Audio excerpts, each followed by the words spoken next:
Chapitre 9. Le grand papillon. Mercredi 6 avril.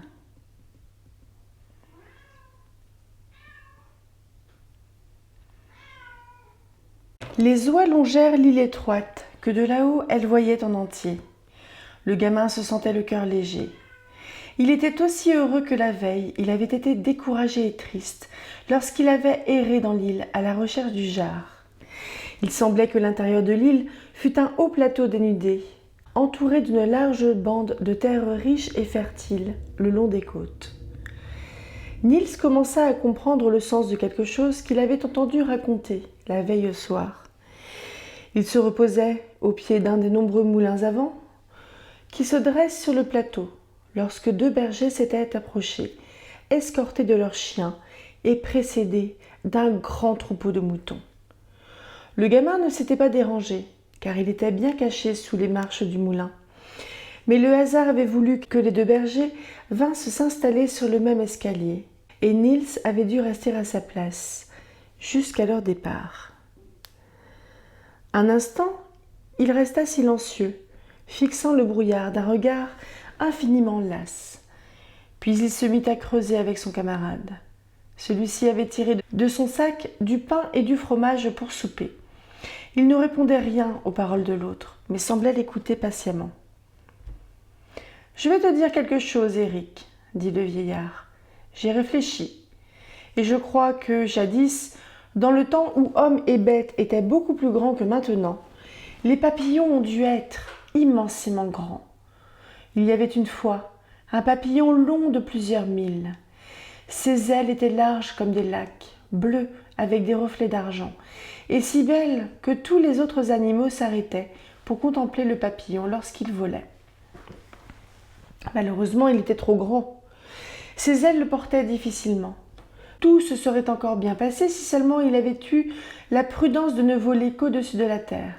Mais il se risqua sur la Baltique. Il n'était pas allé loin que déjà la tempête secouait ses ailes. Tu comprends, Eric, ce qui devait arriver lorsque de fragiles ailes de papillon étaient exposées à la tempête de la Baltique. Elles furent vite arrachées et emportées par les rafales, et le pauvre papillon tomba dans la mer. Il y fut ballotté par les vagues jusqu'à ce qu'il échouât sur quelque écueil devant la côte d'Usmaland. Et là il resta, étendu de tout son long. Je suppose, Eric, que si le corps du papillon avait reposé sur la terre, il aurait vite pourri et serait tombé en poussière.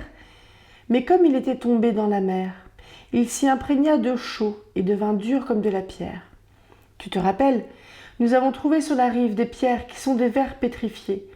Je crois que c'est ce qui est arrivé au corps du grand papillon. Je crois qu'il est devenu un long et étroit rocher au milieu de la Baltique. Qu'en penses-tu ? Il s'arrêta pour attendre une réponse. Le camarade hocha la tête. « Continue, et dis-moi où tu veux en venir. » Remarque bien, Eric, que cette Hollande où nous vivons, toi et moi, n'est autre chose que ce corps de papillon. Il n'y a qu'à réfléchir pour voir que l'île est bien un papillon. Au nord, on aperçoit le corselet étroit et la tête ronde. Au sud, c'est l'abdomen qui d'abord s'élargit, puis s'amincit et finit en pointe. Il s'arrêta un moment et jeta un regard inquiet sur son camarade pour voir comment il prendrait cette assertion. Mais le jeune homme continuait à manger tranquillement son pain et lui fit seulement signe de poursuivre son récit. Dès que le papillon fut devenu un rocher de calcaire, une foule de graines d'herbe et d'arbres apportées par le vent essayèrent de s'y enraciner. Elles ne trouvèrent que difficilement à s'accrocher sur le rocher nu et glissant. Longtemps, il n'y eut que la lèche qui put y pousser. Puis vinrent la fétuque et l'hélianthème. Mais encore aujourd'hui, il n'y a pas assez de plantes ici sur le plateau pour cacher tout à fait le roc, car il apparaît partout. Et nul ne pourrait songer à labourer ni à semer ici, tant la couche de terre est mince. Mais si tu admets que le plateau et les hauteurs sont formés par le corps du papillon, tu as le droit de demander d'où est venue la terre qui s'étend en bas tout autour. J'allais te le demander. Eh bien, Rappelle-toi que l'île a séjourné dans la mer pendant un grand nombre d'années. Et pendant ce temps, toutes ces choses que la mer roule, le varech et le sable et les coquilles, se sont amassées là. Et puis, des deux côtés du plateau, il y a eu des éboulements de pierre et de terre. C'est ainsi que l'île a eu des côtes larges où le blé et les fleurs et les arbres peuvent pousser. Ici, en haut, sur le dos du papillon, on ne trouve que des brebis et des vaches et de tout petits chevaux. Ici ne demeurent que des vanneaux et des pluviers. Et il n'y a pas d'autre construction que les moulins à vent et les pauvres cabanes de pierre où nous autres bergers nous abritons. Mais sur les rives, il y a de gros villages de paysans et des églises et des presbytères, des hameaux de pêcheurs et toute une ville. Il s'arrêta et regarda l'autre. Celui-ci avait fini son repas et était occupé à resserrer son sac à provisions. « Je voudrais savoir, commença-t-il enfin, à quoi tu veux en venir ?»« Ah, voici, dit le berger en baissant la voix.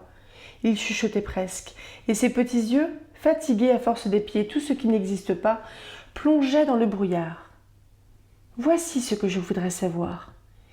Les paysans qui habitent les cours fermées là-bas sous le plateau, et les pêcheurs qui prennent le hareng dans la mer, et les marchands de Borgholm, les baigneurs qui viennent tous les étés, et les voyageurs qui se promènent dans les ruines du château de Borgholm, les chasseurs qui en automne viennent tirer la perdrix, et les peintres qui s'installent sur ce sommet et peignent les moutons et les moulins à vent.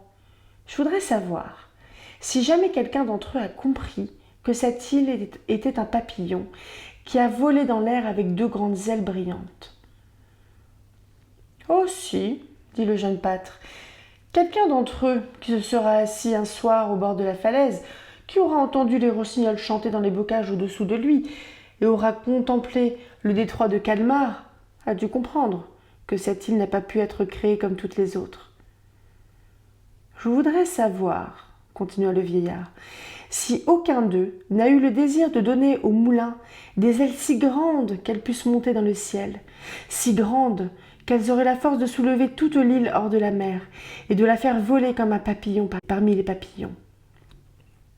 « Il y a du vrai dans ce que tu dis, répliqua le jeune homme, car les nuits d'été, lorsque le ciel forme une immense voûte bleue au-dessus de l'île, il m'a bien semblé parfois qu'elle voulait s'élever de la mer et s'envoler. » Mais le vieillard, qui avait enfin amené le jeune homme à parler, ne l'écoutait pas. « Je voudrais savoir, continua-t-il encore plus bas, si quelqu'un pourrait m'expliquer pourquoi, ici, sur le plateau, on éprouve cette nostalgie. Je l'ai sentie tous les jours de ma vie, et je crois qu'elle s'insinue dans la poitrine de tous ceux qui vivent ici. Je voudrais savoir si personne n'a compris que cette langueur vient simplement de ce que l'île entière est un papillon, qui aspire après ses ailes. Chapitre 12. La petite île Karl. La tempête. Vendredi 8 avril. Les oies sauvages avaient passé la nuit à la pointe nord de l'île et se dirigeaient vers la terre ferme. Un vent du sud assez fort soufflait dans le détroit de Calmar et les avait jetés vers le nord. Elles n'en volaient pas moins avec une bonne vitesse vers la terre. Elles approchaient déjà des premiers îlots de la côte. Tout à coup, elles entendirent un bruit puissant, comme si une foule d'oiseaux aux fortes ailes venait derrière elles. Subitement, l'eau devint noire. Akka arrêta net le mouvement de ses ailes et se laissa tomber vers la mer. Mais avant que les oies eussent atteint l'eau, la tempête d'ouest les surprit. Elle chassait déjà devant elle des nuages de poussière, de l'écume salée et des petits oiseaux. Elle entraîna aussi les oies sauvages, les culbuta et les rejeta vers le large. Ce fut une tempête épouvantable. Les oies essayèrent à maintes reprises de revenir en arrière, mais elles ne purent et furent emportées à la dérive dans la Baltique. La tempête les eut bientôt entraînées au-delà de l'Ande. La mer s'étendait, vide et déserte devant elles. Il n'y avait qu'à céder à la violence du vent. Akka, s'étant rendu compte qu'il n'y avait pas moyen de retourner en arrière, résolut, pour ne pas se laisser entraîner à travers toute la Baltique, de descendre se reposer sur l'eau. La houle était déjà forte et grossissait à chaque instant. Les lames se déroulaient, glauques, surmontées de crêtes d'écume blanche. Chacune était dépassée par la suivante. On eût dit qu'elle luttait à qui monterait le plus haut et écumerait le plus fort. Mais les oies sauvages ne craignaient point la houle. Elles ne se fatiguaient pas à nager. Elles se laissaient balancer des crêtes aux vallées des vagues et s'amusaient comme des enfants dans une escarpolette. Leur seule inquiétude était que la bande ne fût dispersée. Les pauvres oiseaux de terre qui passaient par là, emportés dans la tempête, criaient jalousement. « Vous n'êtes pas malheureux, vous qui savez nager !» Les oies sauvages n'étaient cependant pas hors de danger. D'abord, le bercement sur les vagues leur donnait sommeil. À chaque instant, elles portaient la tête en arrière pour glisser leur bec sous l'aile et dormir. Or, rien n'est plus dangereux que de céder ainsi au sommeil. Akka leur criait sans cesse. « Ne vous endormez pas, oies sauvages! Celle qui s'endort s'éloigne de la bande. Celle qui s'éloigne de la bande est perdue. » Malgré tous leurs efforts, l'une après l'autre s'endormirent, et Akka elle-même sommeillait déjà.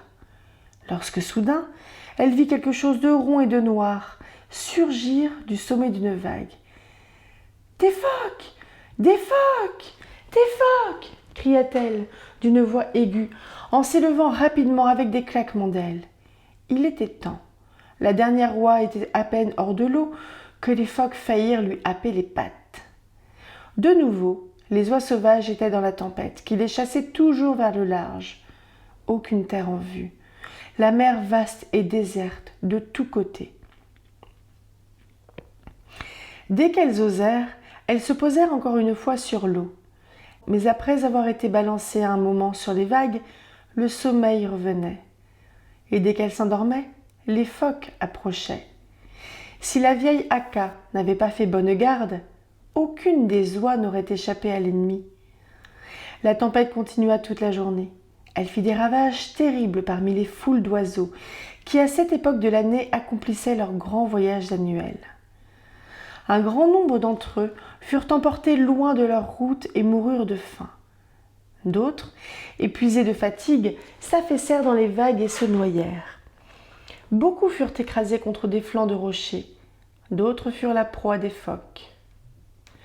Vers le soir, comme la tempête ne semblait point vouloir s'apaiser, Akka commença à se demander si elle et toute la bande allaient périr. Elles étaient à bout de force et ne découvraient aucun refuge. On n'osait même plus flotter un moment sur l'eau, car la mer s'était couverte de bancs de glace qui s'entrechoquaient et auraient pu écraser les oies. Elles essayèrent bien de se poser sur la glace, mais le vent les balaya. Une autre fois, les cruels phoques grimpèrent sur la glace. Au coucher du soleil, les oies volaient encore, angoissées, devant l'approche de la nuit. Les ténèbres semblaient tomber plus tôt qu'à l'ordinaire, ce soir si rempli de dangers. Et toujours pas de terre. Le ciel était couvert, la lune était cachée, et les ténèbres s'épaississaient. La nuit se remplissait d'épouvante et faisait trembler les cœurs les plus braves. Des cris d'oiseaux de passage en détresse avaient retenti sur la mer toute la journée, sans que personne y eût fait grande attention. Mais maintenant qu'on ne voyait plus d'où ils partaient, ils paraissaient sinistres et effrayants. Là-bas, sur la mer, les blocs de glace s'entrechoquaient avec un grand bruit. Les phoques faisaient entendre leur féroce chant de chasse. Le ciel et la terre semblaient vouloir s'écrouler. Les moutons. Depuis quelques instants, Niels avait les yeux fixés sur la mer. Tout à coup, il lui sembla qu'elle bruissait plus fort. Il leva les yeux. Devant lui, à quelques mètres seulement, se dressait une paroi rocheuse et nue. En bas, les vagues s'éparpillaient en une écume jaillissante. Les oies sauvages piquaient droit sur le rocher, et Niels prévoyait qu'il serait fatalement écrasé contre la dure muraille. Il eut à peine le temps de s'étonner que le danger n'eût point été aperçu par Akka. Déjà, on arrivait sur la montagne. Alors seulement, il vit que devant eux s'ouvrait la cavité demi-circulaire d'une grotte. Les oies s'y engouffrèrent. Elles étaient sauvées. La première chose que firent les voyageuses, avant même de songer à se réjouir de leur chance, fut de se compter. Aka, Ixi, Colme, Nelia, Visi, Kuusi, les 6 jeunes oiseaux, le jar blanc, Fine Duvette et Poussée étaient là. Seul manquait Kaksi de Nuolia, la première oie de gauche. Personne ne savait ce qu'elle était devenue. Toutefois, les oies ne s'inquiétèrent pas trop. Kaksi était vieille et expérimentée. Elle connaissait leurs chemins et leurs habitudes et saurait bien les retrouver.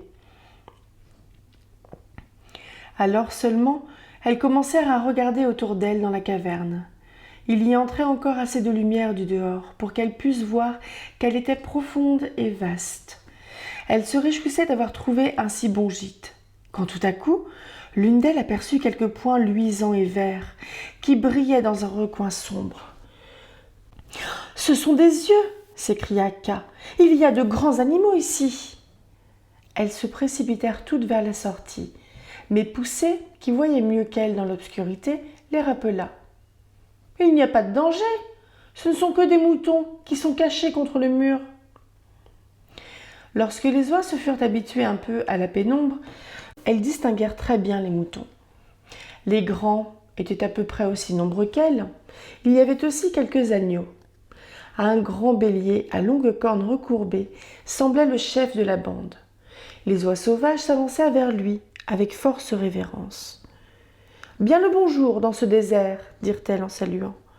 Mais le grand bélier demeura immobile et ne répondit rien à leur salut.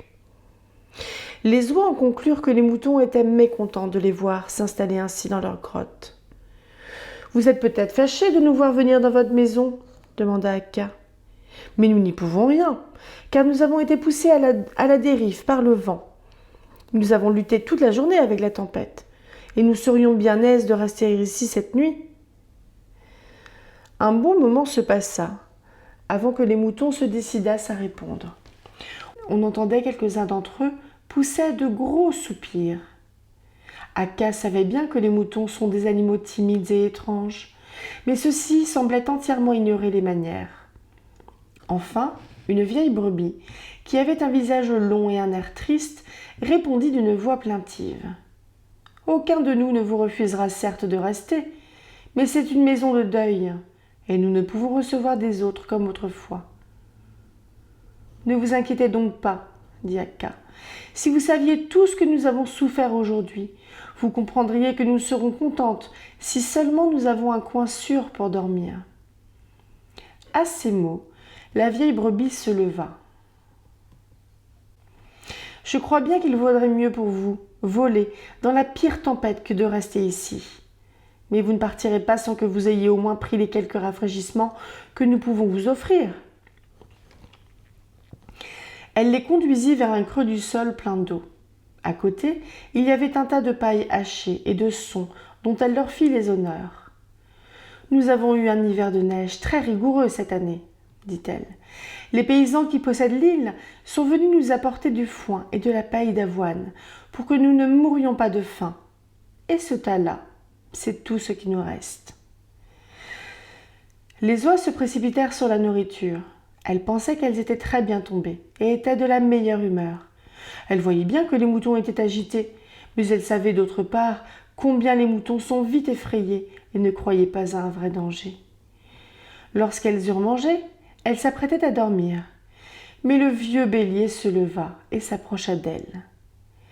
Niels pensa qu'il n'avait jamais vu un mouton avec des cornes aussi longues et aussi grosses. Il était remarquable à divers égards. Il avait un grand front courbé, des yeux intelligents et la bonne tenue d'un animal fier et courageux. « Je ne peux pas, en bonne conscience, vous laisser dormir ici, sans vous avertir que l'endroit n'est pas sûr, dit-il. Nous ne pouvons recevoir des hôtes de nuit. » Aka commença à comprendre que c'était sérieux. « Nous allons partir alors, puisque vous y tenez. Mais ne voulez-vous pas d'abord nous dire ce qui vous menace ? Nous ne savons rien. Nous ne savons même pas où nous sommes. »« Vous êtes dans la petite île Karl, dit le bélier, devant la côte de Gotland. L'île n'est habitée que par des moutons et des oiseaux de mer. « Vous êtes peut-être des moutons sauvages ?» demanda Akka. « À peu près, » dit le bélier. « Nous n'avons presque rien à faire avec les hommes. Il y a une vieille convention entre nous et les paysans d'une ferme de Gotland. Ils doivent nous approvisionner de fourrage si nous avons de la neige en hiver. En revanche, ils ont le droit d'emporter quelques-uns d'entre nous quand nous sommes devenus trop nombreux. L'île est si petite qu'elle ne peut nourrir qu'un certain nombre de bêtes. Pour le reste, nous nous tirons d'affaire tout seuls et nous ne demeurons jamais dans des maisons derrière des portes et des serrures, mais dans des grottes. »« Et vous restez ici pendant l'hiver aussi ?» demanda Akka étonnée. « Certainement, » répondit le bélier. « Nous avons ici de bons pâturages l'hiver durant. »« Mais je vous trouve plus heureux que tous les autres moutons, » dit Akka. « Quel est le malheur qui vous a frappé ?»« L'hiver dernier, il a fait très froid. La mer a été gelée et 3 renards en ont profité pour venir ici sur la glace. Puis ils sont restés. Eux exceptés, il n'y a pas un animal dangereux dans toute l'île. Les renards osent s'attaquer à des bêtes comme vous ? Pas le jour. Alors je sais bien nous défendre, dit le bélier en secouant ses cornes. Mais la nuit, ils se faufilent parmi nous lorsque nous dormons dans les grottes. Nous essayons de rester éveillés, mais il faut bien dormir quelquefois. Alors, ils nous attaquent. Ils ont déjà tué jusqu'au dernier mouton dans les autres grottes, et il y avait des troupeaux aussi grands que le mien. Ce n'est pas gai d'avouer qu'on est tellement en détresse, ajouta la vieille brebis. Nous ne sommes pas plus capables de nous défendre que des moutons domestiques. Croyez-vous qu'ils viendront vous attaquer cette nuit ? Demanda Akka. C'est probable. Ils sont venus dans la nuit d'hier nous voler un agneau. Ils reviendront, tant qu'il restera un seul d'entre nous. Ils ont fait ainsi ailleurs. Mais s'ils continuent ainsi, vous serez tous exterminés, dit Akka. Oui. Les moutons de la petite île Karl n'en ont pas pour longtemps. Akka resta un peu hésitante. Se remettre en route dans la tempête n'était pas agréable, mais d'autre part, comment demeurer en un endroit où l'on attendait des hôtes pareils ? Après un moment de réflexion, elle se tourna vers Niels. « Est-ce que tu voudrais nous aider, comme tu l'as déjà fait plusieurs fois ?» dit-elle. Niels répondit qu'il ne demandait pas mieux. « C'est bien ennuyeux pour toi de ne pas dormir, » dit Akka. « Mais je te demanderai pourtant de veiller et de nous appeler si les renards viennent pour que nous puissions nous envoler. » Le gamin fut médiocrement content de cet arrangement, mais tout était préférable au vol de tout à l'heure dans la tempête. Aussi promit-il de monter la garde. Il alla se blottir derrière une pierre à l'ouverture de la grotte. À mesure que le soir avançait, le vent semblait se calmer. Le ciel se découvrit. La lune jouait sur les vagues. La grotte s'ouvrait assez haut dans la paroi de la montagne. Un sentier étroit et escarpé y conduisait. C'était sans doute par là que les voleurs allaient venir. On ne voyait pas encore de renards, mais Niels découvrit quelque chose qui, au premier moment, l'effraya beaucoup. Sur la grève étroite, au pied de la falaise, il y avait des géants ou des trolls, ou bien, encore, des hommes d'une taille extraordinaire. D'abord il crut rêver, mais il les voyait si nettement qu'il ne pouvait croire à une illusion. Quelques-uns s'étaient avancés jusque dans l'eau, d'autres semblaient vouloir escalader la falaise.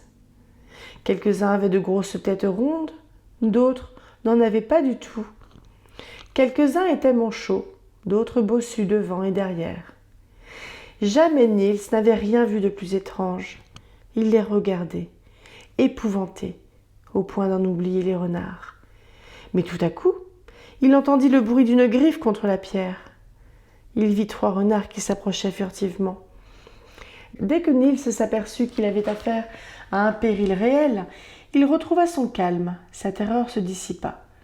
Il se dit que c'était bien dommage d'éveiller les oies et de se sauver en laissant les moutons à leur sort. Ne pouvait-il faire mieux ?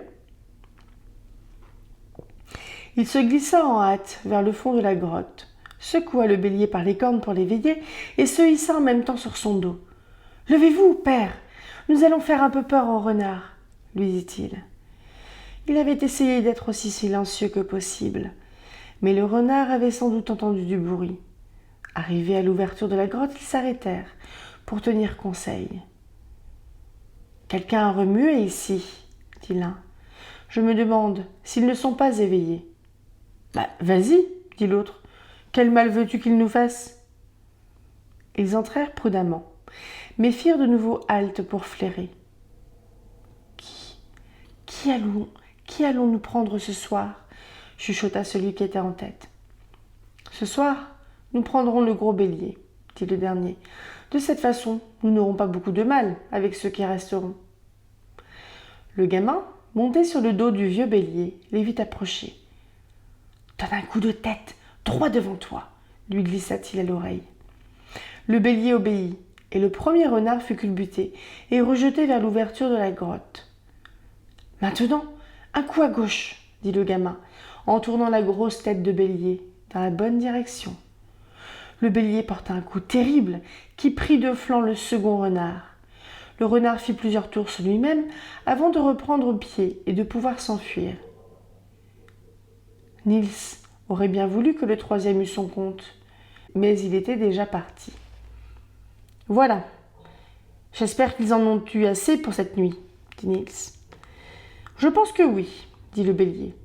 Couche-toi maintenant sur mon dos, en t'enfonçant dans la laine. Tu as bien mérité d'être au chaud et à l'abri, après la tempête que tu as essuyée. » Le trou de l'enfer, samedi 9 avril. Le lendemain, le bélier prit Niels sur son dos et lui fit faire le tour de l'île. Elle n'était qu'un seul et énorme rocher. On aurait dit une grande maison aux murs droits et au toit plat. Le bélier monta d'abord sur le toit pour faire voir à Niels les bons pâturages qu'on y trouvait. Niels dut reconnaître que l'île semblait créée exprès pour les moutons. Il n'y poussait que de la coquioule et quelques-unes de ces petites plantes aromatiques que les moutons affectionnent. Mais il y avait bien d'autres choses à regarder. D'abord, on voyait toute la mer bleue et ensoleillée, qui roulait vers l'île de longues houles unies et lisses. Ça et là seulement, rencontrant un promontoire, elle se brisait et jaillissait en écume. Droit à l'est, on distinguait l'île de Gotland, avec une bande de côtes unies, et au sud-ouest, la grande île Karl, construite comme la petite île. Le bélier alla jusqu'au bord du plateau pour que Niels pût voir les parois de la montagne, couvertes de nids, et la mer au pied de la falaise, où une foule d'oiseaux, macreuses, eiders, cormorans, guillemots, pingouins, paisiblement et en bonne entente, étaient occupés à pêcher le hareng. « C'est la terre promise, dit le gamin. Vous êtes joliment bien logés, les moutons. Mais oui, c'est très beau ici. Seulement, en te promenant seul, fais bien attention à ne pas tomber dans une de ces crevasses qui traversent le plateau, répondit le bélier en soupirant. Il semblait d'abord vouloir ajouter quelque chose, mais il se tut. C'était un avertissement utile, car les crevasses étaient nombreuses et profondes. La plus grande s'appelait le trou de l'enfer. Elle était profonde de plusieurs toises et large de près d'une toise. « Quelqu'un qui tomberait là s'y tuerait, » dit le bélier. Il parut à Niels que le ton de ses paroles indiquait une intention particulière. Puis, le bélier conduisit Niels à la grève, où il put voir de près les géants qu'il avait effrayés la veille. Ce n'étaient que des rocs isolés. Le bélier les appelait des raukars. Niels ne se lassait pas de les regarder. Si jamais des trolls avaient été changés en pierre, ils devaient avoir cet aspect. Bien que ce fût très beau sur le rivage, Niels préférait retourner sur la hauteur. En bas, on rencontrait partout des restes de moutons tués. C'est ici que les renards avaient fait leur repas. Il y avait des squelettes bien rongés, mais aussi des corps à moitié dévorés, et d'autres que les renards avaient à peine touchés. Le cœur se serrait devant ce carnage que les renards avaient en grande partie fait pour le plaisir de chasser et de tuer. Le bélier remonta avec Niels sur le haut plateau de l'île. Arrivé au sommet, il s'arrêta et dit « Si quelqu'un de capable et d'intelligent voyait cette misère, il n'aurait de cesse qu'il n'eût puni les renards. »« Mais il faut bien que les renards vivent eux aussi, dit Niels. »« Oui, répliqua le bélier.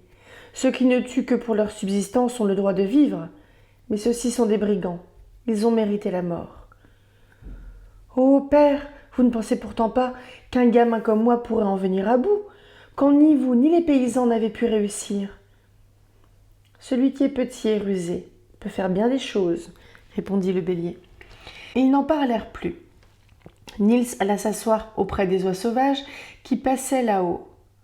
Bien qu'il n'eût rien laissé voir au bélier, il plaignait sincèrement les moutons et aurait bien voulu leur venir en aide.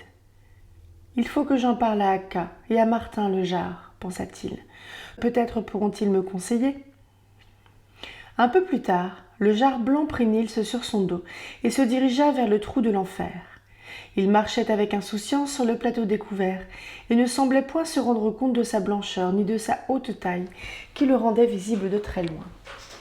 C'était d'autant plus étrange que la tempête de la veille l'avait évidemment fort endommagé. Il boitait de la patte droite et son aile gauche traînait par terre. Il ne s'en conduisait pas moins comme s'il n'y avait pas eu le moindre danger, happant çà et là un brin d'herbe sans regarder autour de lui. Le petit poussé s'était étendu sur le dos du Jard, les yeux fixés sur le ciel bleu. Il était si habitué à monter sur l'oie qu'il pouvait s'y tenir couché, debout ou assis, comme il voulait. Étant si insoucieux, comment le gamin et le Jard auraient-ils vu que les 3 renards s'étaient glissés sur le plateau? Les renards savaient qu'il est presque impossible de s'approcher d'une oie dans un champ découvert. Ils ne songeaient d'abord pas à donner la chasse au Jard. Mais n'ayant rien à faire, ils se blottirent dans une crevasse et rampèrent prudemment vers lui. Il n'était pas loin, lorsque tout à coup, le Jard tenta de s'enlever dans l'air. Il battit des ailes mais ne réussit pas à s'envoler. À cette vue, les renards redoublèrent de zèle. Ils montèrent dans la plaine et coururent vers lui, s'abritant derrière des pierres et des tertres. Finalement, ils se trouvèrent si près du Jard qu'ils n'avaient plus à prendre qu'un dernier élan pour sauter sur lui. À la dernière minute, toutefois, le Jard les aperçut. Il fit un bond de côté. Les renards le manquèrent. Cet échec importait peu d'ailleurs, car il n'avait que 2 toises d'avance et en outre il boitait. Le gamin, monté à reculons sur le Jard, bafouait les renards en criant « Vous vous êtes trop gavés de viande de mouton, renard. Vous ne pouvez même pas attraper une oie à la course. » Il les raillait tant que les renards devinrent comme fous de rage et se jetèrent éperdument à la poursuite du Jard. Le Jard courut droit vers la grande crevasse. Arrivé au bord, il donna un coup d'aile et la franchit. À ce moment, les renards le touchaient presque. Une fois sur l'autre bord, il continua de courir quelques mètres, mais Niels lui caressa le cou en disant « Tu peux t'arrêter, Jard. » En même temps, ils entendirent derrière eux des cris féroces, un crissement de griffes et un bruit de chute lourde. Les renards avaient disparu. Le lendemain, le gardien du phare de la grande île Carle trouva sous sa porte un morceau d'écorce où était écrit en lettres gauches et anguleuses « Les renards de la petite île sont tombés dans le trou de l'enfer. Vous pouvez aller les ramasser. »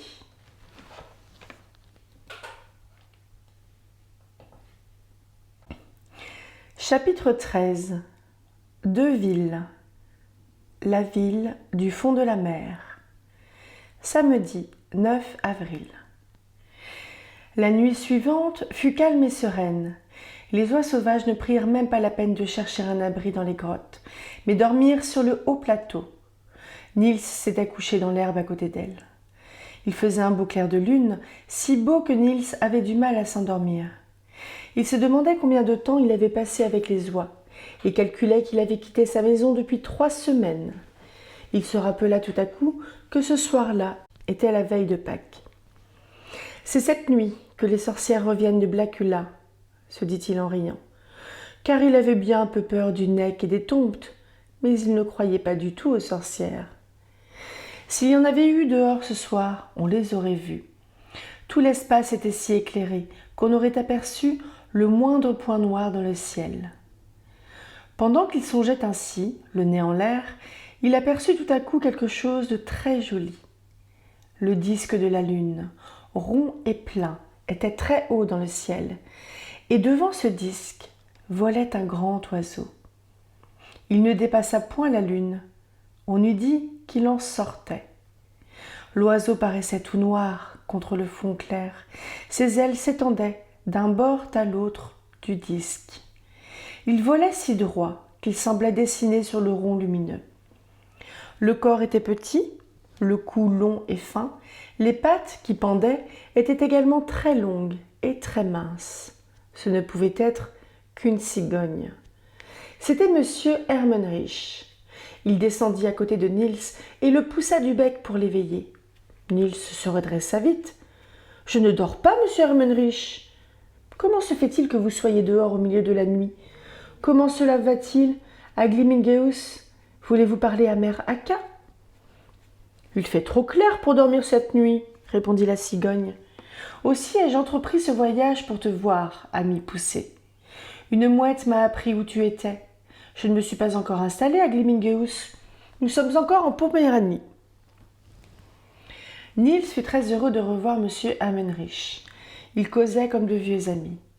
Enfin, M. Ermenrich proposa à Niels de faire un vol dans cette belle nuit. Niels ne demandait pas mieux, pourvu qu'il fût de retour auprès des oies, au lever du soleil. La cigogne lui promit de le ramener à temps. Ils se mirent en route. M. Ermenrich vola droit sur la lune. Il montait, montait. La mer semblait s'abaisser, mais le vol était si étrangement léger qu'on avait l'impression de flotter, immobile dans l'air. Il n'avait volé qu'un petit moment, sembla-t-il à Niels, quand la cigogne descendit à terre. Ils abordèrent sur une grève déserte, couverte de sable fin et unie. Le long de la côte s'étendait une longue rangée de collines de sable mouvant, couronnées de touffes d'élimes. Elles n'étaient pas très hautes, mais elles empêchaient Niels de rien voir de l'intérieur des terres. M. Ermenrich se posa sur une des dunes, plia sous lui une de ses pattes, inclina le cou en arrière pour fourrer son bec sous son aile et dit à Poussé : « Tu peux te promener un peu ici pendant que je me repose, mais ne va pas trop loin pour pouvoir me retrouver. »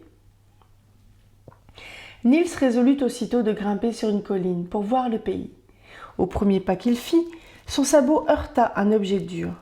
Il se pencha et vit dans le sable une petite monnaie de cuivre, si rongée par le verre de gris qu'elle était presque transparente. Elle était en si mauvais état qu'il ne se soucia même pas de la ramasser, mais la rejeta du bout du pied. Lorsqu'il se redressa, il fut stupéfait. À 2 pas de lui s'élevait un mur sombre, avec une grande porte flanquée de 2 tours. Là où, l'instant d'avant, s'étendait la mer vaste et miroitante, courait maintenant un mur crénelé, orné de tours et de tourelles. Et devant lui, où tout à l'heure il n'y avait qu'une mince bande de varech, s'ouvrait la grande porte. Niels comprit qu'il y avait de la sorcellerie dans cette transformation, mais il n'eut aucunement peur. La porte et le mur étaient tous les deux si superbes qu'il eut seulement envie de voir ce qu'il y avait de l'autre côté. Sous la voûte profonde, des gardes, vêtus de costumes bariolés et bouffants, jouaient aux dés, leurs longues haches posées à côté d'eux. Ils ne songeaient qu'au jeu et ne firent pas attention au gamin qui passa rapidement. De l'autre côté de la porte, il trouva une vaste place, pavée de grandes dalles. Tout autour s'élevaient de hautes maisons entre lesquelles s'ouvraient de longues rues étroites. La place fourmillait de gens. Les hommes portaient de longs manteaux bordés de fourrure sur des vêtements de soie. Des barrettes ornées de plumes et posées de côté coiffaient leurs têtes. Sur leur poitrine pendaient de lourdes chaînes d'or. Ils étaient tous beaux comme des rois. Les femmes avaient des coiffes très hautes et pointues, de longues robes et des manches étroites. Elles étaient superbement vêtues, mais moins brillamment toutefois que les hommes. Tout cela semblait surgir du vieux livre de contes que la mère de Niels, en de rares occasions, sortait de son coffre pour lui montrer. Il ne pouvait en croire ses yeux. La ville elle-même était cependant plus merveilleuse que les habitants. Chaque maison était bâtie de façon à avoir pignon sur rue. Les pignons étaient si ornés qu'ils semblaient rivaliser de splendeur. Quand on découvre tout à coup tant de choses étonnantes, on ne saurait se souvenir de tout, mais Niels se rappela plus tard avoir vu des pignons à Redans, avec, sur les degrés, des images du Christ et des apôtres, et d'autres couverts de statues placées dans les niches, d'autres encore ornés de morceaux de verre multicolores ou de raies et de quadrillés, formés de marbres blancs et noirs. Tout en admirant ces belles choses, Niels fut saisi d'une espèce d'inquiétude. « Jamais mes yeux n'ont rien vu, pensait-il. Jamais plus, ils ne verront rien de pareil. » Et il se mit à courir vers l'intérieur de la ville, montant et descendant des rues et des rues. Ces rues étaient étroites et resserrées, mais elles n'étaient pas vides et tristes comme celles des villes qu'il connaissait. Il y avait du monde partout. Des vieilles femmes filaient sur le pas des portes. Elles travaillaient sans l'aide d'un rouet, en se servant simplement d'une quenouille. Les échoppes et les boutiques des marchands étaient ouvertes sur la rue, comme les baraques des foires. Tous les artisans travaillaient dehors. Ici, on préparait de l'huile, là, on corroyait des pots, plus loin, on voyait une corderie. Si Niels en avait eu le loisir, il aurait pu apprendre tous les métiers. Les armuriers martelaient le métal pour faire de minces plastrons de cuirasse, les orfèvres sertissaient des pierres précieuses dans des bagues et des bracelets. Les cordonniers mettaient des semelles à de souples souliers rouges. Les tireurs d'or tordaient du fil d'or, les tisserands brochaient des étoffes d'or et de soie. Mais Niels n'avait pas le temps de s'arrêter. Il courait vite par les rues pour voir le plus de choses possible avant que tout disparût. Le haut rempart entourait partout la ville, l'enfermant comme une clôture enferme un champ. À chaque bout de rue, on le revoyait, couronné de tours et crénelés. Au sommet du mur, des soldats en harnais, brillants et casqués, montaient la garde. Après avoir traversé toute la ville, Niels arriva à une seconde porte. De l'autre côté s'étendait la mer avec le port. Des navires d'un modèle ancien avec des bancs de rameurs et de hautes constructions à l'avant et à l'arrière y chargeaient ou déchargeaient leurs cargaisons. Portefaix et marchands couraient en tous sens. Partout régnait une activité et une animation extraordinaire. Mais Niels ne se donnait toujours pas le temps de s'arrêter. Il rebroussa chemin et arriva bientôt sur la grande place. Là s'élevait la cathédrale avec des tours très hautes et des portails profonds ornés de statues. Les tailleurs de pierre avaient si bien sculpté les murs qu'à peine y voyait-on une pierre qui ne fût pas travaillée. En face, une maison était surmontée d'une tour mince qui s'élançait vers le ciel. Ce devait être l'hôtel de ville. Entre l'hôtel de ville et l'église, tout autour de la place, les maisons à pignons étaient merveilleusement ornées. Niels commençait à se fatiguer et à avoir chaud à force de courir. Il pensait avoir vu les plus belles choses. Aussi, s'engagea-t-il plus lentement dans une rue où les citadins achetaient sans doute leurs plus beaux vêtements, car il voyait beaucoup de monde devant les étalages. Les marchands déployaient devant leurs clients des soies à ramages, épaisses et raides, de lourds tissus d'or, des velours changeants, des gazes légères et des dentelles fines comme des toiles d'araignée. Tant que le gamin avait couru très vite à travers les rues, personne ne l'avait remarqué. On avait pu le prendre pour une petite souris grise. Mais maintenant qu'il marchait lentement, l'un des marchands l'aperçut et se mit à lui faire des signes. D'abord, le gamin eut peur et voulut se sauver. Mais le marchand ne cessait pas de l'appeler et de sourire en étalant une pièce de damas magnifique comme pour l'attirer. Niels secoua la tête. « Jamais je ne serai assez riche pour acheter un seul mètre de cette étoffe, pensa-t-il. On l'avait maintenant aperçu dans toutes les boutiques de la rue. Partout où il portait son regard, un marchand lui faisait des signes. Il quittait leurs riches clients et ne s'occupait que de lui. Il les vit se précipiter vers les coins les plus reculés de leurs boutiques et en retirer leurs plus précieuses marchandises. Leurs mains tremblaient d'empressement et de hâte lorsqu'il les étalait sur le comptoir. Comme Niels faisait mine de continuer son chemin, l'un d'eux s'élança dehors, courut à lui et déposa à ses pieds une pièce de tissu d'argent et des tapisseries où scintillaient des couleurs ardentes. Niels ne put s'empêcher de rire. Le marchand croyait-il donc qu'un pauvre diable comme lui pouvait acheter de pareilles choses ? Il s'arrêta et tendit ses deux mains vides comme pour faire comprendre qu'il ne possédait rien et qu'on devait le laisser tranquille. Le marchand ne voulut rien savoir. Il leva un doigt, agita la tête et poussa vers Niels tout ce tas de richesses. Est-ce possible qu'ils vendent tout cela pour une seule pièce d'or ? Se demanda Niels. Le marchand tira de sa bourse une méchante petite monnaie usée, la plus petite possible, et la montra à Niels. Et dans son désir de vendre, il ajouta encore au tas de marchandises 2 grands et lourds gobelets d'argent. Interdit, Niels commença à fouiller ses poches. Il savait bien qu'il n'avait pas un liard, mais il ne put s'empêcher de s'en assurer. Tous les autres marchands tendaient le cou pour voir le résultat de cette démarche. Dès qu'ils virent le gamin chercher dans ses poches, ils s'élancèrent eux aussi par-dessus leur comptoir, les mains chargées de bijoux d'or et d'argent qu'ils lui offraient. Et tous, ils lui faisaient comprendre qu'ils ne demandaient en échange qu'un seul petit sou. Mais le gamin dut retourner les poches de sa veste et de son pantalon pour leur montrer qu'il n'avait rien. Alors ils eurent les larmes aux yeux de déception, tous ces riches marchands. Niels fut si touché de leur désolation et de leur mine angoissée qu'il se creusa la tête pour savoir comment les aider. Tout à coup, il se rappela la petite monnaie rongée de vert-de-gris qu'il avait vue sur la grève. Il se mit à courir et la chance le guida. Il retrouva la porte par où il était entré.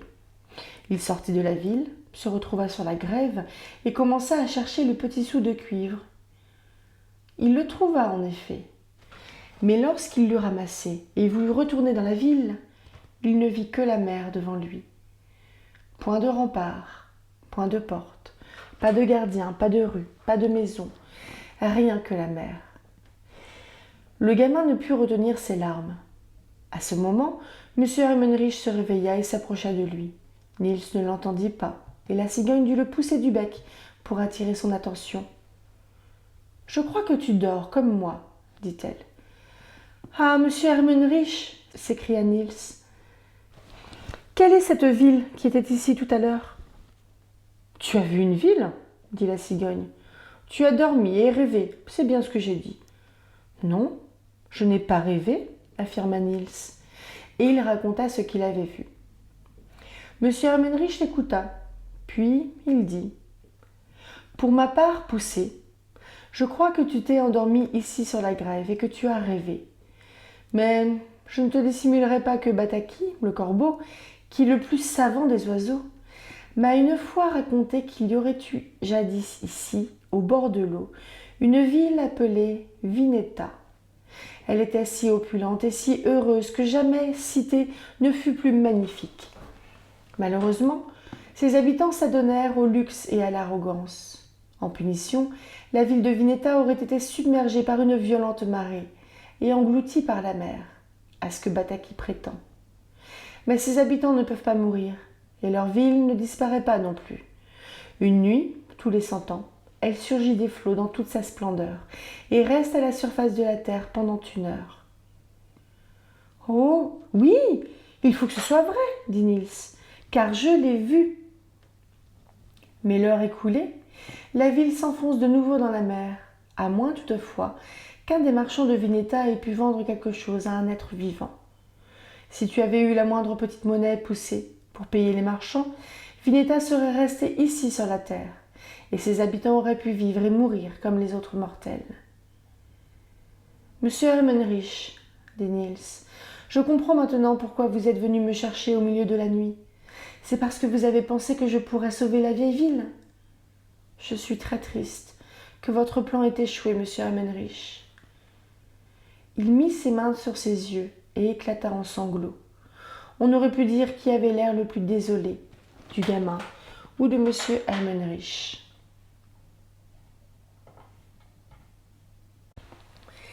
La ville vivante, lundi 11 avril. Le lundi de Pâques, les oies sauvages et poussées volaient dans la soirée au-dessus du Gotland. La grande île s'étendait sous eux, unie et plate. La terre était divisée en carreaux, comme en Scanie, et il y avait beaucoup d'églises et de fermes. Mais ici, les petits bois entre les champs étaient plus nombreux. Il n'y avait nulle part de châteaux avec des tours et de vastes parcs comme en Scanie. Les oies sauvages avaient choisi la route de Gotland à cause de Poussé. Depuis 2 jours, il n'était plus le même, et n'avait pas dit un seul mot gai. Il songeait toujours à la ville qui lui était apparue si mystérieusement. Il n'avait jamais rien vu d'aussi beau et il se désolait de n'avoir pu la sauver. Akka et le grand Jar essayaient en vain de persuader à Niels qu'il avait été victime d'un rêve ou d'un mirage, mais il ne voulait rien entendre. Il était si sûr d'avoir bien réellement vu ce qu'il avait vu. Personne ne put le convaincre. Il persistait dans sa tristesse au point que ses camarades de voyage commencèrent à s'inquiéter. Au moment où Niels était le plus désolé, la vieille Kaxi rejoignit enfin la bande. Elle avait été jetée par la tempête sur Gotland et avait traversé l'île dans toute son étendue. Quelques corneilles lui avaient enfin appris que ses camarades se trouvaient à la petite île Karl. En apprenant le sujet de la tristesse de Niels, elle s'écria « Si Poussé regrette une vieille ville, nous saurons le consoler. Venez seulement et je vous conduirai à un endroit que j'ai vu hier. Il n'aura plus à s'attrister longtemps. » Là-dessus, les oies avaient pris congé des moutons et s'étaient mises en route. C'était une belle soirée paisible. Le temps était tiède et printanier. Les arbres avaient de gros bourgeons, des fleurs couvraient le sol dans les bois et les prés, les longs chatons des peupliers flottaient au vent, et dans les petits jardins devant toutes les maisonnettes, les groseilliers étaient déjà verts. Le printemps et l'éclosion des bourgeons avaient fait sortir les hommes sur les routes et dans les cours, et partout on jouait. Non seulement les enfants, mais aussi les grandes personnes s'occupaient de jeux d'adresse. On s'exerçait à jeter des pierres, on lançait des balles avec une telle force qu'elles atteignaient presque les oies. Cela faisait plaisir de voir jouer les grandes personnes, et Niels se serait réjoui s'il avait pu oublier sa peine de n'avoir pu sauver la ville de Vineta. Il dut cependant reconnaître que c'était un beau voyage. L'air était rempli de chants et de sonorités. Les petits enfants dansaient des rondes en chantant, l'armée du salut était sortie. Niels vit une foule de gens vêtus de rouge et de noir, assis dans un bois et jouant de la guitare et des instruments de cuivre. Sur une route s'avançaient des groupes nombreux. C'étaient des bons templiers qui revenaient d'une excursion. Il les reconnut à leurs bannières aux inscriptions d'or. Ils chantaient chanson sur chanson et ne s'arrêtèrent point de chanter aussi longtemps qu'il put les entendre. Niels ne put jamais depuis ce jour se souvenir de Gotland sans songer en même temps à des jeux et à des chants. Un bon moment, Niels avait regardé en bas. Tout à coup, il leva les yeux. Qui pourrait décrire son étonnement ? Sans qu'il l'eût remarqué, les oies avaient quitté l'intérieur de l'île et volaient le long de la côte occidentale. La mer bleue et vaste s'étendait devant lui. Toutefois, ce n'était point la mer qui causait sa stupéfaction, mais une ville qui se dressait au bord de l'eau. Niels venait de l'est, et le soleil avait commencé à descendre vers l'ouest. Comme on s'approchait de la ville, les remparts, les tours, les hauts pignons et les églises se dessinaient tout noirs sur le ciel illuminé. On ne pouvait en distinguer les détails, et au premier abord, il sembla à Niels que c'était une ville toute pareille en splendeur à celle qu'il avait vue dans la nuit de Pâques. Lorsqu'il fut tout proche, il remarqua que cette ville était à la fois semblable à la ville surgie de la mer et fort différente. Il y avait la même différence qu'entre un homme que l'on a vu un jour couvert de pourpre et de bijoux et que l'on rencontrerait le lendemain dans le dénuement et en haillons. Certainement, cette ville avait dû ressembler à celle qu'il évoquait. Comme l'autre, elle était ceinte de murailles avec des tours et des portes. Mais les tours de la ville restées sur la terre étaient sans toit, vides et abandonnées. Les portes n'avaient plus de battants, les gardiens et les soldats avaient disparu. Toute l'ancienne splendeur s'était évanouie. Il ne restait que le squelette de pierre nu et gris. Lorsque Niels fut arrivé au-dessus de la ville, il vit qu'elle était en grande partie composée de petites maisons basses, entre lesquelles subsistaient encore, çà et là, quelques pignons élevés et de vieilles églises. Les murs des pignons étaient blanchis à la chaux et sans ornement. Mais Niels, qui venait de voir la ville engloutie, croyait comprendre comment ils avaient été ornés. De même pour les églises. La plupart d'entre elles étaient sans toit et vides. Les fenêtres béaient sans vitraux. l'herbe poussait entre les dalles et le lierre grimpait le long des murs. Mais Niels savait comment elles avaient été. Couvertes d'images et de peintures, le chœur orné d'autels et de croix dorées, devant lesquelles s'agitaient des prêtres en robes brodées d'or. Le gamin vit aussi les rues étroites, qui étaient presque vides ce soir de fête. Il savait, lui, quel flot de gens forts et superbes y avait circulé jadis. Il savait qu'elles avaient été comme de vastes ateliers, pleins d'ouvriers de toutes sortes. Mais ce que Niels ne voyait pas, c'est que la ville est belle et merveilleuse encore aujourd'hui. Il ne voyait ni le charme des maisonnettes confortables dans les rues retirées, avec leurs géraniums rouges derrière les carreaux brillants des fenêtres, ni les nombreux jardins aux allées bien soignés, ni la beauté des ruines enguirlandées de plantes grimpantes. Ses yeux, éblouis par la splendeur du passé, ne pouvaient rien découvrir de bon dans le présent. Les oies passèrent 2 ou 3 fois sur la ville, afin que Poussé pût tout voir à son aise. Puis elles finirent par descendre et s'installèrent pour la nuit sur les dalles couvertes d'herbe d'une église en ruine. Elle dormait déjà, que Poussé regardait encore, à travers les voûtes effondrées, le ciel rose pâle du soir. Il finit par se persuader qu'il ne devait plus se désoler de n'avoir pu sauver la ville submergée. Non. Il ne se désolerait pas, puisqu'il avait vu cette ville-là.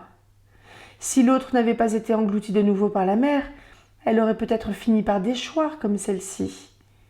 Elle n'aurait probablement pas pu résister au temps et à la destruction. Bientôt, elle aurait, elle aussi, présenté des églises sans toit, et des maisons sans ornement, et des rues vides et inanimées. Il valait mieux qu'elle restât, toute sa splendeur intacte, dans le gouffre mystérieux. Beaucoup d'entre les jeunes gens pensent comme Niels, mais lorsqu'on vieillit et qu'on s'est habitué à se contenter de peu, on préfère le Visby qui existe à une belle Vineta au fond de la mer.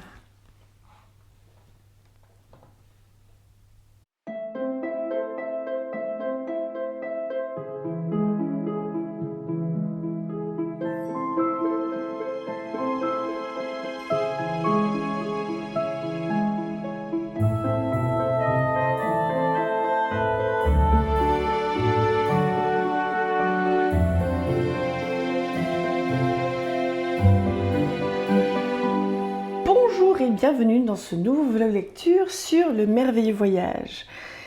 On n'a pas lu beaucoup de chapitres en fait parce qu'on en a lu juste 3, donc le 11, le 12 et le 13. Je retrouve les titres. C'était le grand papillon qui était court, la petite île qui était séparée en 3 et 2 villes qui étaient séparées en 2. Il y a des sous-chapitres en fait. Et mais plus ça va, mais plus je le trouve touchant ce gosse. Non mais franchement. Et là on a aussi l'aspect inquiétant du conte avec les renards. Parce que là on a Niels qui est agissant. Bon, on va reprendre par le début. Le grand papillon, c'était un vieux berger qui racontait, comme s'il rêvait, le fait que la petite Karl sur lequel, je crois que c'est bien la petite Karl, l'île sur laquelle ils sont, pour lui, ça doit avoir la forme du corps d'un papillon. Et il se dit que c'est un papillon qui était vivant avant et comme il s'est élevé dans le ciel, qu'il y avait la tempête, ses ailes se sont envolées, que lui, il est retombé dans l'eau et qu'avec ce qu'il a pu trouver dans l'eau, en fait, son corps s'est conservé et est devenu une île. J'ai trouvé ça hyper poétique, mais parce que en fait, c'est vrai que comme métier berger, au final, ils doivent surveiller les moutons. Enfin, ils les mènent également, mais une fois que les moutons sont à la pâture, bah, qu'est-ce qu'ils font?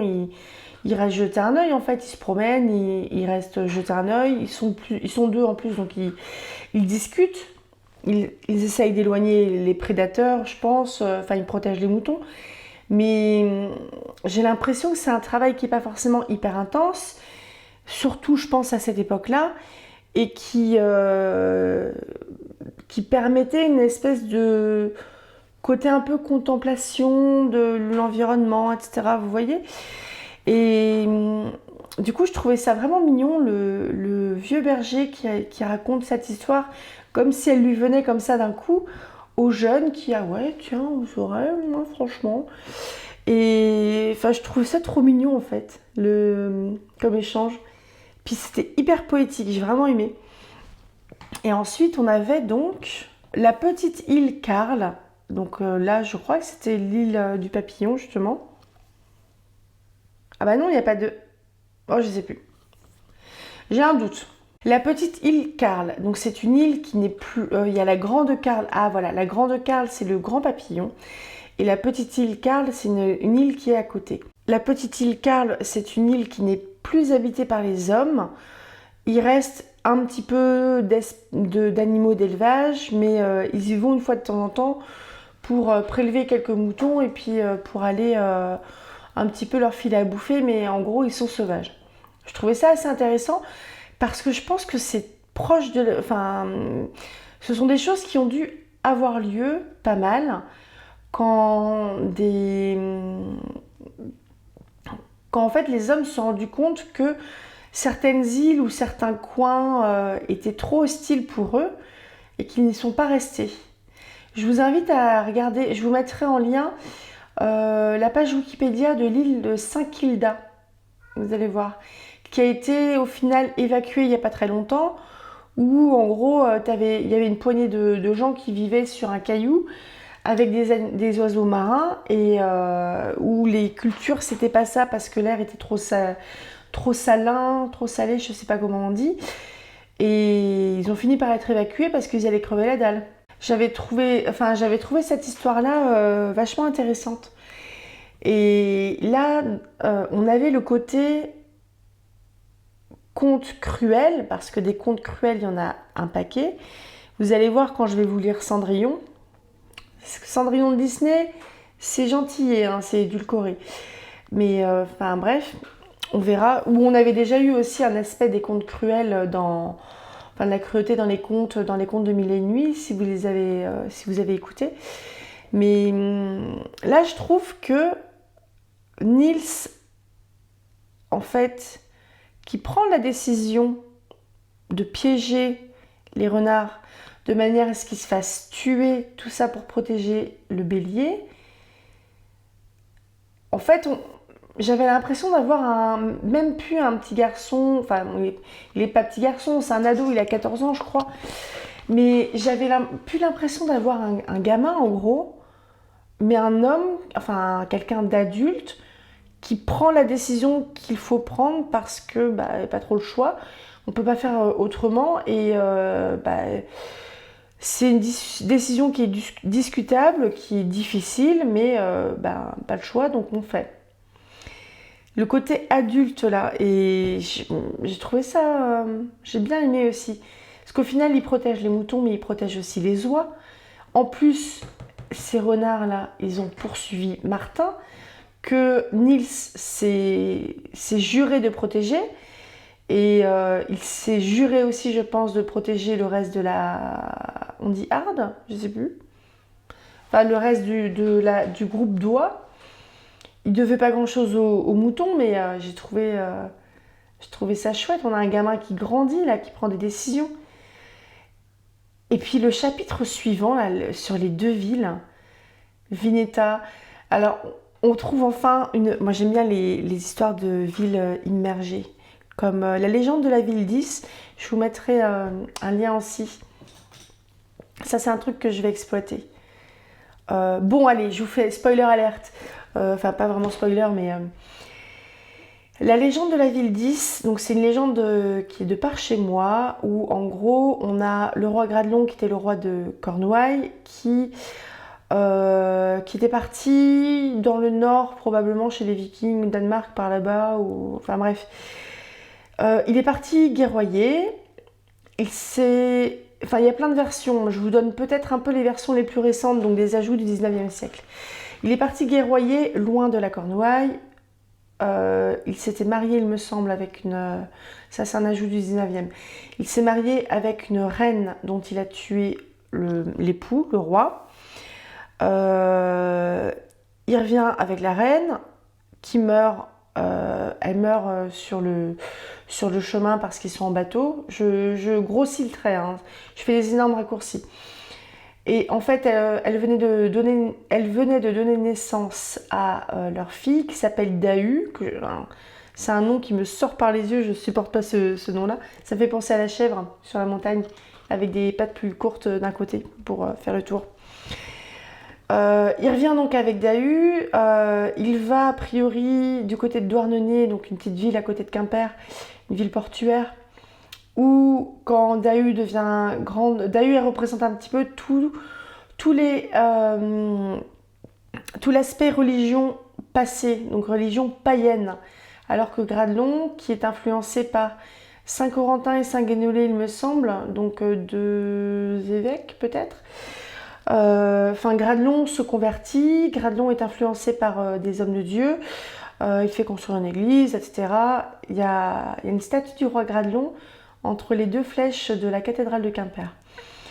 Et donc Gradelon, il fait plein de choses par rapport à la religion.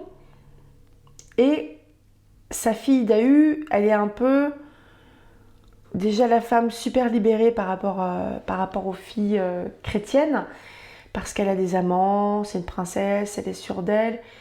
Et elle demande à son père de lui construire une ville. Donc il lui construit une ville qui sera la ville 10, qui est fermée par des écluses, par des digues et des écluses.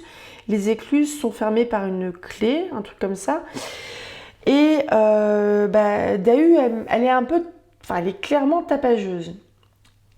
Et à un moment, il y a un homme en rouge, un diable en gros, c'est le diable, qui séduit Dahu. Sauf qu'il la séduit, mais il lui résiste aussi, contrairement aux autres. Parce que la légende dit que Dahu, elle avait un amant chaque soir, qu'elle le faisait exécuter le matin. On a un petit côté un peu coucou les mille et une nuits là, hein. Shahryar avant Esmeralda. Donc en gros, elle n'a pas très bonne presse, Dahu. Et quand cet homme-là, habillé en rouge, la séduit, mais ne couche pas avec elle, son intérêt est d'autant plus accentué. Et il lui réclame en fait les clés de la ville 10, donc les clés de l'écluse. Ce qui fait que Dahu va aller voir son père qui dort, parce que son père commence à être un vieil homme. Elle lui vole les clés qui étaient sur un collier autour de son cou. Elle les remet au diable. Je crois qu'elle les avait demandées, il avait refusé, un truc comme ça, la veille. Elle les remet au diable, qui ouvre les écluses. La ville est inondée. Quand Gradelon il apprend ça, il va avec son cheval. Il a un cheval Morvac qui est un ajout du 19e siècle, qui est un cheval qui peut courir sur la mer. Je crois que son nom veut dire nez de la mer, un truc comme ça. Il veut aller sauver sa fille qui est tout pour lui, sauf que sur son cheval magique, quand il récupère Dahu, son cheval n'arrive plus à avancer. Et là, on a Gradelon et sa fille et le cheval qui risquent de se noyer. Et il y a Saint-Guénolé, je crois, qui est à côté. Oui, c'est pas Saint-Corentin, j'ai un doute, hein. Peut-être Saint-Guénolé qui chevauche aux côtés de Gradelon. Et là, il y a deux versions. Soit Saint-Guénolé convainc Gradelon de lâcher sa fille pour se sauver sa vie à lui. Soit c'est Saint-Guénolé qui lui file un coup de crosse ou de bâton, truc religieux là. Ce qui fait qu'elle tombe et qu'elle se noie. Et on dit qu'elle devient une Marie Morgane, donc c'est l'équivalent des sirènes bretonnes qui perdent les marins, qui chantent, qui séduisent, etc. Et on dit aussi que, donc, Gradelon il poursuit sa vie, continue à faire des choses par rapport à la religion, etc. La ville et tous ceux qui y habitaient, la ville 10 est perdue, et on dit que les jours de grande tempête, en baie de Douarnenez, je me demande si c'est pas la baie des Trépassés, j'ai un doute. Enfin, en jour de tempête, quand il y a vraiment des gros coups de vent, on entend au large les cloches de l'église de la ville 10, parce qu'il y avait une église dans la ville 10. Et j'adore cette légende. Donc j'ai une très forte envie d'écrire sur elle d'ailleurs. Et en fait, des histoires de villes, de mondes engloutis, il y en a plein. Il y a Atlantide, évidemment. Il y a Mu, peut-être aussi, je crois. faudra que je vous montre, j'ai un bouquin là-dessus. Je vous le montre. Mais qui l'eût cru que j'allais vous montrer un grand livre. Moi qui voulais faire un petit vlog lecture, je suis déjà à 13 minutes. Je vous montre donc Monde perdu, monde retrouvé. Donc c'est des photos de Stéphane Compoint. Texte de Nasser Azaïdi. On est chez Sélection Reader Digest. Alors, on a 3 grandes parties. Rêver, découvrir, comprendre. Pour rêver, on a le phare d'Alexandrie, la 7e merveille du monde, l'énigme des Nazca, donc Pérou, Chili, la démesure d'un peuple, l'île de Pâques, la mémoire perdue, donc dans l'océan Pacifique. Pour découvrir, on a Abel et Toumaï, nos origines à l'ouest du Rift, au Tchad, les momies du désert, l'oasis de Karga en Égypte, le Baluchitherium, le plus grand mammifère de tous les temps, au Pakistan, Saqqara, sur la piste du pharaon disparu en Égypte, les Celtes sur les traces d'un peuple conquérant en France, et dans Comprendre, on a les derniers jours de Zeugma, la cité et le barrage en Turquie, Pompéi, la cité enfouie du Vésuve en Italie, et Nécropolis, la cité des morts en Égypte. Donc on a un prologue, donc des discussions. C'est le grand livre des terres légendaires, donc on est au National Geographic. Royaume fabuleux, île fantôme, continent perdu et autres mondes mythiques. Donc c'est de Judith A. MacLeod. Royaume fabuleux, île fantôme, continent perdu et autres mondes mythiques. Avec une esthétique plus médiévale. Je vous mettrai des images des... Je vous lis le sommaire. Première partie, la représentation de la Terre. Un monde né de l'imagination, des mathématiques et des sciences. Les premières configurations de la Terre, les premières cartes, les cartes médiévales, les cartes issues des grandes découvertes, la cartographie des antipodes. On a le paradis terrestre, un rêve universel et intemporel, le monde du Moyen-Âge chrétien, à la recherche du jardin d'Éden, la quête de la fontaine de Jouvence, les enfers souterrains. Troisième partie, royaumes et pays légendaires. Le royaume de Camelot et l'île d'Avalon, le pays englouti de Lyonesse, comme Lyon avec Ness, N-E-2-S-E à la fin, le royaume du prêtre Jean, en deçà des murs de Gog et Magog. Quatrième partie, les îles fantômes de la mer des ténèbres, la mer de tous les dangers, l'île fantôme de Saint-Brendan, l'île des 7 cités, Sainte-Ursule et les 11 000 vierges.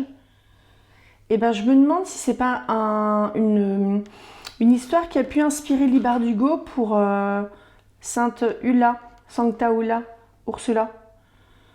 Le chant des ronces, vous voyez peut-être. Grishaverse. Je vous mettrai un lien. Le Friesland, si ça se dit comme ça, et les îles fantômes de l'océan Atlantique, pardon, les autres terres perdues. On a une 5e partie, des réalités truffées d'erreurs, les premiers contacts avec le Nouveau Monde, un colon bien désorienté, l'île fleurie de Floride, pas facile à dire, de l'île des Amazones à la Californie, un continent largement sous-estimé, la mer imaginaire de Verrazzano, l'exploration du continent nord-américain, l'île Pépis, l'exploration des terres australes, les montagnes de la Lune. 6e partie, au pays des rêves d'or, le morcellement du Nouveau Monde, le rêve de l'Eldorado, les chasses au trésor du rêve à la réalité. 7e et dernière partie, les continents perdus. Donc là, on est vraiment sur du continent. Les caprices de Gaïa, l'Hyperborée, le Shangri-La des Grecs, le continent englouti de Lémurie, l'Atlantide, la théorie de la Terre creuse, Hawaï, la patrie mythique des Polynésiens, cap sur de lointaines galaxies. Je vous mettrai un lien pour ces 2 livres. Donc ça, c'est plus du bouquin à feuilleter et qu'à lire. Donc je ne sais même pas si j'ai lu un chapitre. Oui, moi j'achète des livres, beaucoup. Enfin bref, j'ai digressé vachement là. Oui, on était sur Villeta, l'île engloutie et la nouvelle ville de Visby, je pense. Vineta. Et bien ça m'a fait penser à tout ça. Du coup j'ai sorti des livres, je me suis un petit peu enflammée, disons-le. Mais ouais, ça... On a vraiment des histoires qui vont faire écho l'une à l'autre d'un... Enfin, au niveau des contes ou des récits mythiques d'une histoire... enfin, même parfois d'un continent à un autre. J'avais vu un truc comme ça. Je crois qu'il y avait une prophétie tibétaine, donc le Tibet, et une prophétie Hopi, Amérique du Nord, je crois, qui concordaient avec des peuples qui sont très éloignés, qui ne se sont pas rencontrés. Et on peut dire, si c'est du bouche à oreille, il faut quand même que le bouche à oreille soit vachement efficace. Mais j'avais vu une histoire comme ça m'avait étonnée. C'était probablement dans un bouquin un petit peu New Age, je ne sais plus exactement. Mais du coup, ça m'avait un peu frappé. Des prophéties de peuples qui sont si éloignés, ils sont même pas sur le même continent. Enfin bref. Si vous avez des théories complotistes, n'hésitez pas à les lancer. Non mais je plaisante. Non, je plaisante. Plus ça va et plus je suis conquise par le merveilleux voyage. J'aime beaucoup. J'aime beaucoup Niels. J'aime beaucoup l'écriture de Selma Lagerlöf. Je pense que la traduction de Tekla Amar, elle est très bonne. J'aime beaucoup. Franchement, je kiffe. Je kiffe. Allez, je m'arrête là parce que ça va être beaucoup trop long. À tout bientôt. À demain pour ceux qui seront là pour Orgueil et Préjugés. Pour peut-être l'avant-dernier... comment dire, l'avant-dernier vlog, lecture. Et peut-être à lundi, si j'ai la foi, de lire la déclaration des droits de la femme aux larmes de Gouges. Là, ça sera juste en une fois. Et après, je pense que je ferai une pause. Si j'ai la foi de le faire d'ici lundi. Parce que là, je tourne, on est jeudi soir. À bientôt. Rêvez tout grand, lisez tout plein. Salut!